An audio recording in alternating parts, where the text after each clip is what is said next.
सांड और गीदड़। एक किसान के पास एक बिगल सांड था। उसने कई पशु सींग मारकर घायल कर दिए। आखिर तंग आकर उसने सांड को जंगल की ओर खदे दिया। सांड जिस जंगल में पहुंचा, वहां खूब हरी घास उगी थी।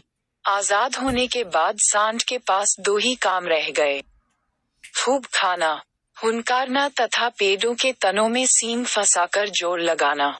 सांड पहले से भी अधिक मोटा हो गया। सारे शरीर में ऐसी मांसपेशियां उभरी जैसे चमड़ी से बाहर छलक ही पड़ेंगी। पीठ पर कंधों के ऊपर की गांठ बती बती धोबी के कपड़ों के गट्ठर जितनी बड़ी हो गई।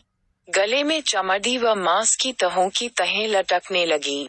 उसी वन में एक गीदड़ व गीदड़ी का जोड़ा रहता था, जो बड़े जानवरों द्वारा छोड़े शिकार को खाकर गुजारा चलाते थे। स्वयं वह केवल जंगली चूहों आदि का ही शिकार कर पाते थे। संयोग से एक दिन वह मतवाला सांड झूमता हुआ उधर ही आ निकला जिधर गीदड़ गीदड़ी रहते थे। गीदड़ी ने उस सांड को देखा तो उसकी आंखें फटी की फटी रह गईं। उसने आवाज देकर गीदड़ को बाहर बुलाया और बोली, देखो तो इसकी मांसपेशियां। इसका मांस खाने में कितना स्वादिष्ट होगा। भगवान ने हमें क्या स्वादिष्ट तोहफा भेजा है। गीदड़ ने गीदड़ी को समझाया, सपने देखना छोड़ो। उसका मांस कितना ही चर्बीला और स्वादिष्ट हो, हमें क्या लेना। गीदड़ी भड़क उठी, तुम तो भोंदू हो। देखते नहीं उसकी पीठ पर जो चर्बी की गांठ है, वह किसी भी समय गिर जाएगी। हमें उठाना भर होगा और इसके गले में जो मांस की तहें नीचे लटक रही हैं, वे किसी भी समय टूटकर नीचे गिर सकती हैं। बस हमें इसके पीछे पीछे चलते रहना होगा। गीदड़ बोला, भाग्यवान, ये लालच छोड़ो। गीदड़ी जिद करने लगी, तुम हाथ में आया मौका अपनी कायरता से गंवाना चाहते हो।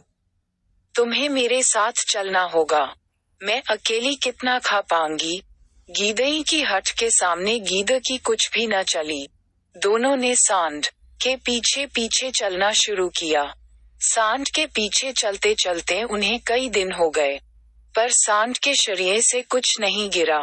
गीदड़ ने बार बार गीदड़ी को समझाने की कोशिश की, गीदड़ी, घर चलते हैं, एक दो चूहे मारकर पेट की आग बुझाते हैं। गीदड़ी की अक्ल पर तो पर्दा पड़ गया था। वह न मानी, नहीं, हम खाएंगे तो इसी का मोटा ताजा स्वादिष्ट मांस। कभी न कभी तो ये गिरेगा ही। बस दोनों सांड के पीछे लगे रहे।